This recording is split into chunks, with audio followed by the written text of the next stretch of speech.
It's been a year since our launch, dedicated to empowering you with Zoho expertise. YouTube has become the ultimate hub for learning and tutorials, and we're here to guide you. We provide comprehensive overviews, step-by-step tutorials, and insider tips for mastering all aspects of Zoho. But what makes us stand out as consultants? We're here to address your pressing inquiries. One commonly asked question we've answered is how to locate the web form link in Zoho Desk.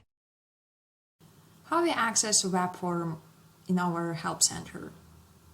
First, we will need to find our help center. To do this, I'll go to Setup, choose Help Center in Channels, and select Access Settings. This is our link for the Help Center.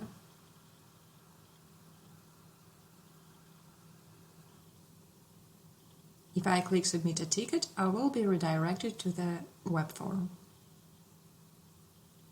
Have more questions? Share them in the comments below or send us an email at knowhow@customerization.ca. Join us on the Customerization Zoho Consultant YouTube channel and unlock the full potential of Zoho for your business. Remember to hit that like button and subscribe to stay updated with the latest Zoho insights.